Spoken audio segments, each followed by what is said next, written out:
That's me, William. Last summer I learned how to surf, on a river no less.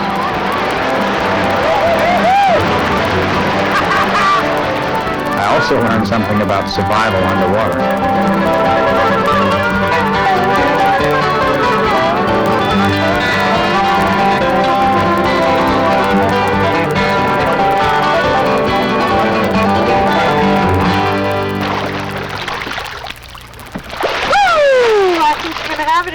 Next time. That was good. It all started a long way from any rapids. In fact, it was on a lake where 7 of us took our first tentative strokes with the help of our instructors, Jim and Louise. Back muscles helping your arm muscles get it up there and stretch. Okay? So that's good twist. Good, Erica. There's Jim demonstrating a paddle stroke called the reverse sweep. Nina's in the bow. That's Charlie doing his hip flip. There's Chuck and Kathleen. And Richard checking out his paddle. And there's Erica trying out her forward sweep. Big sea in the water like this. Okay, now, in kayaking, sweeps are one of your most important strokes because they turn you as well as propel you forward, okay? So what we're going to do is practice. Jim and Louise wouldn't let us anywhere near a river until we learned how to control our boats. You know, do simple things like go straight and turn when we wanted to. So the idea on that first day was to get the feel of our boats.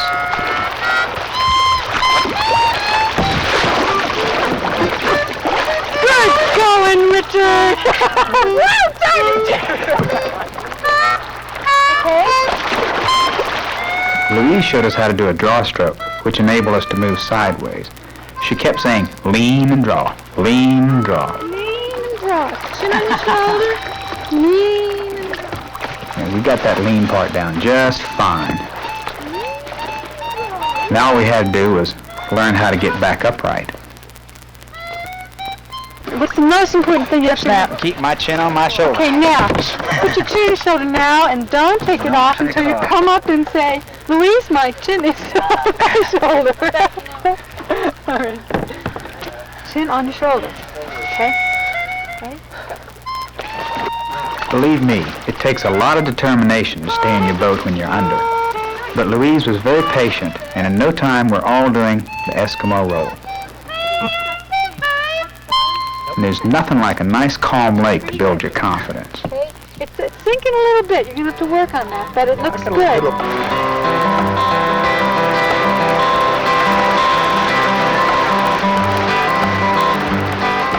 Riding whitewater is a lot of fun, but when it comes to control, it's a whole new ball game.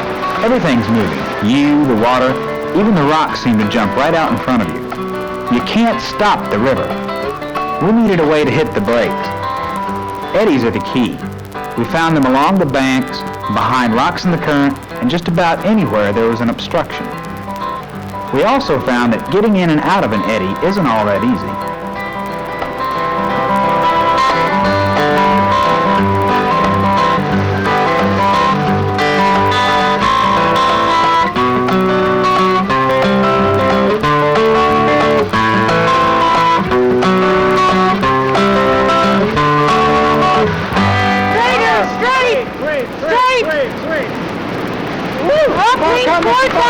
Right now, right side. Yeah, left side. June was giving Erica a few pointers on her ferry.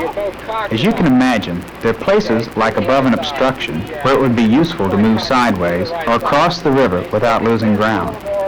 It's a handy maneuver to know, so our instructors set up a little exercise for us. The idea is to make it across the river without getting swept away over a waterfall or something.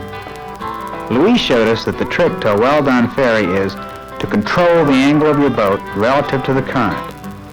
This takes some finesse since the angle depends on the speed of the current, how hard you paddle, and how fast you want to move across the river. The place you can easily lose control is when you leave the eddy and cross into the main current. Watch Jim's draw stroke to set the angle. Once you're out in the current, it's easier to maintain control.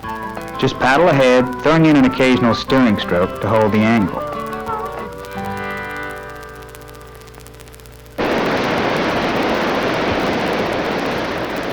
The ferry, while useful enough, wasn't all that exciting.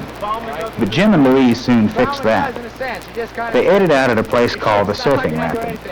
This is where they introduced us to a standing wave. All right, there's newly in the stern, yeah. Now there's Louise again. Now watch her get on this thing. All right, it's just like you do at the beach, except your waves stand. All right, so notice that wave's not moving downstream? Surfing is a lot like ferrying in that the trick is in the angle. What's happening is that gravity is pulling the boat down the front of the wave, so you don't have to paddle, you just have to steer. Now you notice as her bow goes to the left, she'll put her right blade in it. As the bow goes to the right, she'll put her left blade in it. What she's trying to do is stay straight upstream, exactly parallel to the current, because every time the current hits her bow, it'll shove it off to that side. Okay, if her bow points left, she'll go left. If her bow points right, it'll go right. Okay, and what she wants to do is sit there. She wants to stay in one spot, so she tries to point it straight upstream. Got any questions? When you get on a real big wave and your bow's varying like that and this wave's hitting you in the face, you know, and just stinging your cheeks, that's a lot of fun. That's a lot of fun.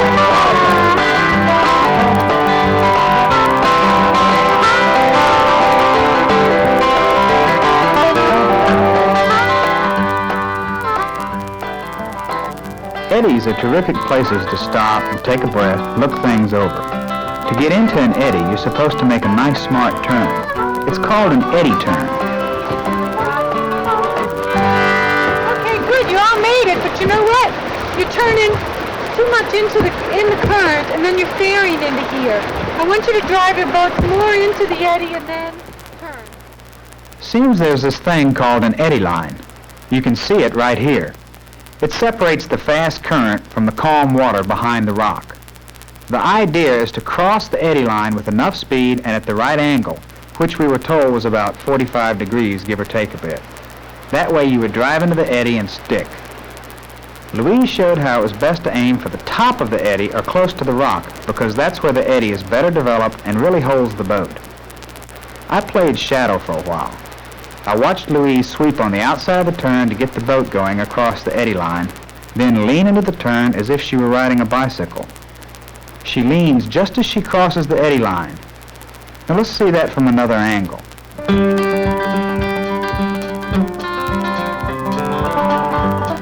Now, I blew that one. These guys are getting the idea, but their timing's off. They haven't hit the top of the eddy. It takes practice because you're aiming for a moving target. Jim and Nina crossed the eddy line at about 45 degrees with plenty of speed to get well into the eddy. Now that's an eddy turn. Charlie found that if your angle isn't right, you don't get into the eddy. Look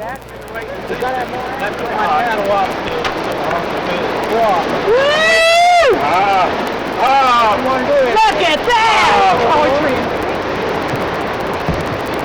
She was really leaning downstream when she came across. It's my turn again.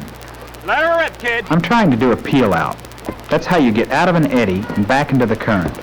And like the eddy turn, the lean's the thing. I wish they'd told me that a little sooner. There's not much to a peel out if you've got the lean. You lean in the direction of the turn just as if you were riding a bicycle. This prevents the current from pushing the boat out from under you. Watch Nina. Just as she crosses the eddy line, she leans downstream. The stronger the current, the greater the lean. So what you do is lean downstream using the paddle for support and just let the water do the turning.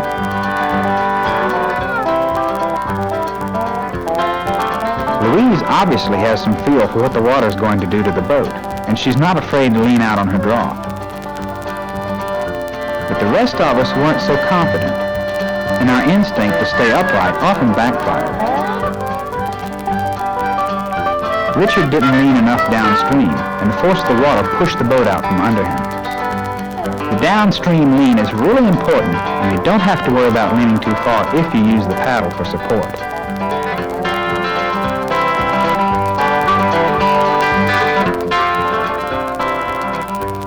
What do you know? I think we're actually getting the hang of it. Word was, though, a big drop lay around the next bend, which would give us a chance to prove it. This called for some enthusiasm. Let's go!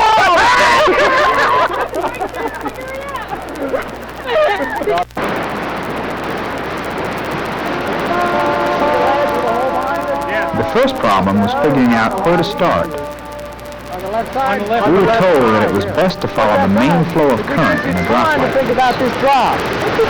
Goes down backwards. Why would you do that? Why?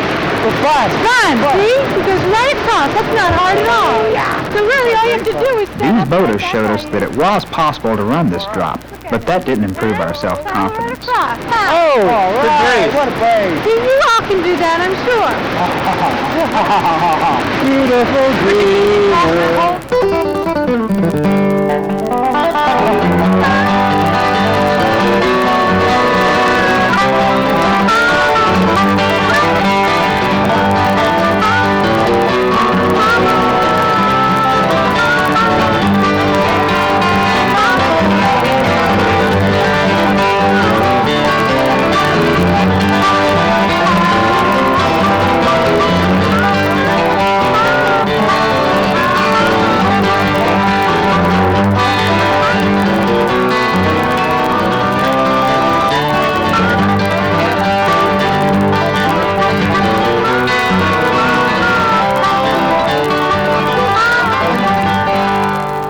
I came all the way down, top side up, believe it or not. I got on that rock so fast.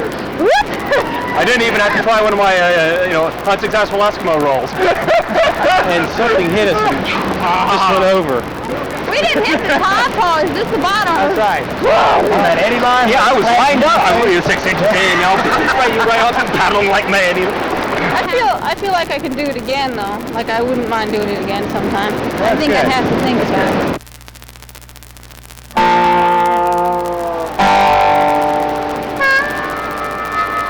This is what my dreams looked like that night. And for a moment the next day, I thought my dream was coming true. That distant water line was a warning sign of a drop that might be too big to run. Station's lower on the other side, right? Sometimes you'll see mist, okay, but the distinct line is usually the telltale sign. Jim called it a horizon line, which is a good name because it is like a watery horizon. And since you can't see what's happening just below it, it serves as a warning to start looking for an eddy or some place to stop and scout from. This is one ledge that we chose to scout from solid ground, and it turned out to be a 6-foot vertical drop into a pool of water. Jim and Louise had run it dozens of times, but that didn't make me feel any better.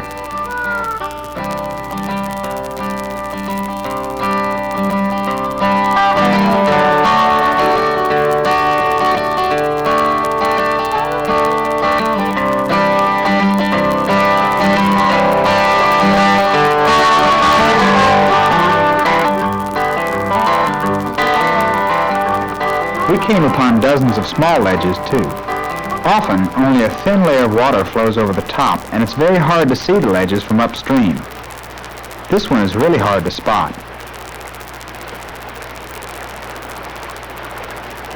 We had a difficult time finding passageways through these shallow sections until we discovered the V-shaped patterns in the water that mark the deepest and fastest channels.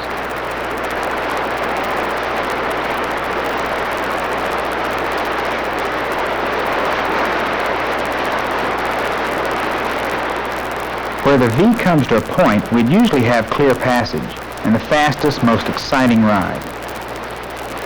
The drawback of this extra speed is that everything happens quickly, so you really have to watch where you're going. See that mound of water under the bow? It conceals the kind of rock that we got to know pretty well. It lies near the surface, topped by a pillow of water. The rocks are easy to spot from the side, but from upstream, they have a way of disappearing.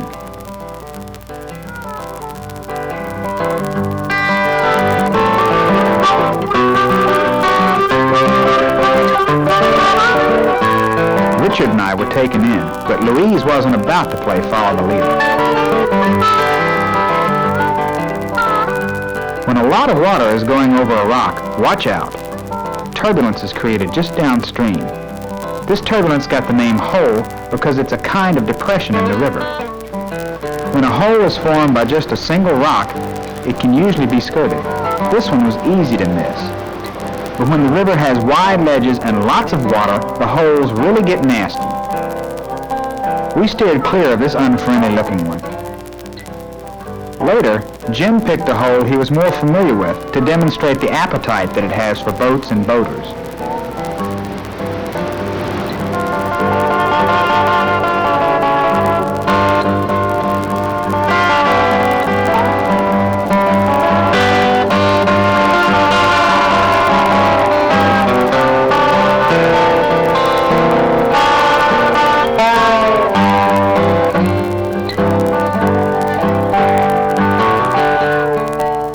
There's turbulence in waves too, but the turbulence is at the top of the wave, not in a depression.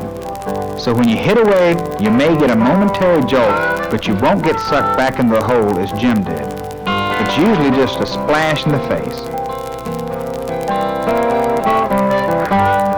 Whitewater is a combination of all these things. The V-shaped patterns marking the chutes, stoppers, rocks, holes, standing waves. Thing is, they look a lot different coming at you like this. See what you can pick out.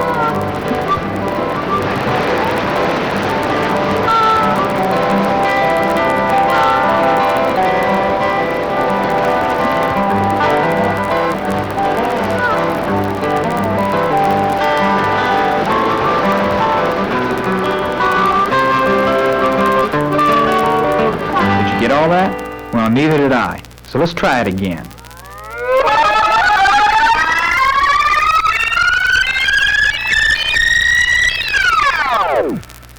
Now watch carefully. There's a small ledge. You can see the smooth mound of water.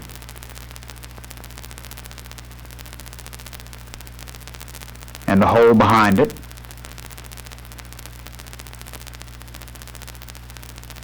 And the rock ledge that creates the hole. Over on the left, or river left as they say in the trade, is a nice wave, or is it a hole? Jim called it a stopper, which is a little like both. Back in the main flow, we find big standing waves. No problem, just ride them out. But don't get carried away, because there's another hole coming up. See the smooth mound with the turbulence behind it? That was pretty easy, but I found this scene to be more typical. Very few perfect features, visual chaos. How are we going to get through this one? Okay, see the smooth mounds marking the holes on the left and right? It looks like we're headed for a chute between them, but it's stuffed with a rock. Now if you look very carefully, just to the left of the rock, there's a narrow chute that seems to be clear. That's the spot. Did pretty well, didn't I? Couple of rocks ahead just below the surface. So let's head for that V on the right.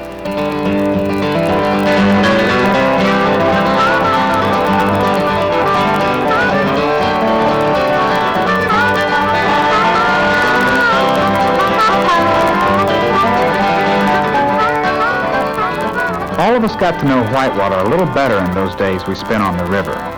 We discovered some of the fascinating things water can do when it flows downhill, like make eddies and holes and standing waves. We discovered a few ways to put these things to work, like doing eddy turns and peel-outs, and ferries and surfing. We discovered that a little understanding of the river and some help from competent friends like Jim and Louise makes paddling more fun. Just the river right of that.